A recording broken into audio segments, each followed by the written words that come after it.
i-share ko sa inyo paano gagawin ang masarap na fish sa Luna, guys.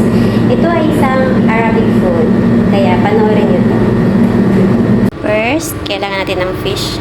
Ang fish na to malinis na siya, guys. Tapos, isusoking natin sa turmeric powder, chili powder, salt, tsaka lemon. For at least 30 minutes, guys. Yan. Tapos, kailangan natin to darcy stick, lemon, dried, at tsaka hell, at mismar. Mismar yan siya, guys, ha. Yang mismar yan siya, mismar. Tapos, kusbara. I-chop natin yung kusbara leaves. Need din natin ng onion, garlic, tas ginger. Yan. Need din natin ng tomato blend.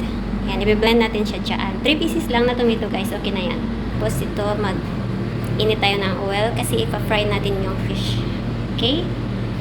Yan, guys. Fry natin. Okay.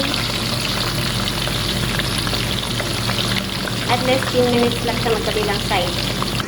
So din, kailangan natin ng ginger, and garlic. Chop, guys.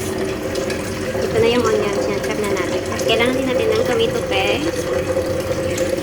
Tapos, ito yung mga seasonings niya, guys. Chili powder, turmeric powder, kusbara powder, hindi na rin ng Maggi seasoning, tapos Arabic masala, at saka camon powder. Ayan, tapos nating i-fry ang ating fish. Ayan, guys. Ayan, maglagay tayo ng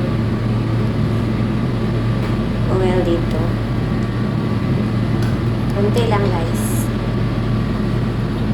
Para fry tayo ng onion. Ayan.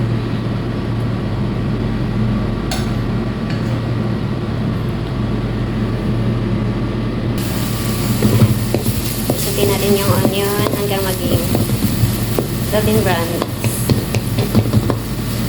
Low fire lang, ha. Yan.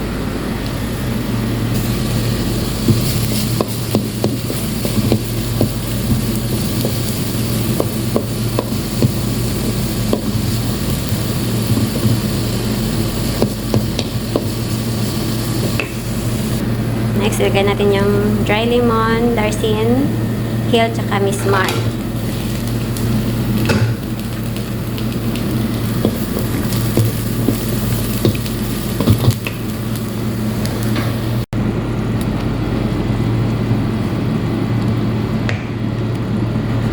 Tapos ilagay natin lahat ng seasonings, guys.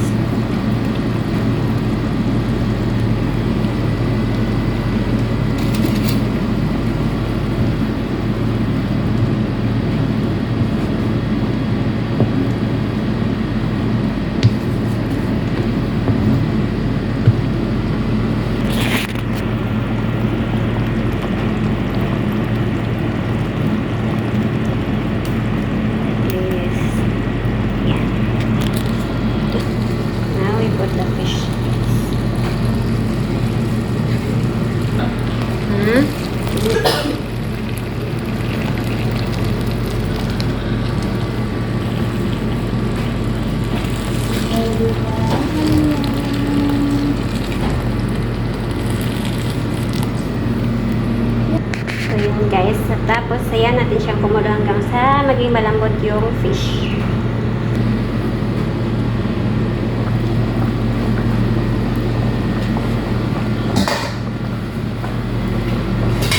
Tapos ilagay na natin yung kusbara leaves.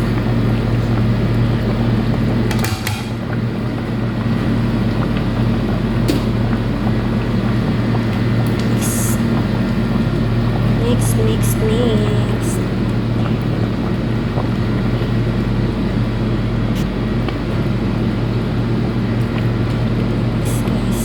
Dahan-dahan lang sa pag-mix, guys, para hindi maano yung fish masira. Baka maputol. Mas maganda kasi siya pag buo. Tapos takpan natin ulit. Now, guys, ito na yung ating fish sa Luna. Yan. Ready to serve na siya. Yan guys, sana may natutunan kayo sa video na to. Thank you for watching guys.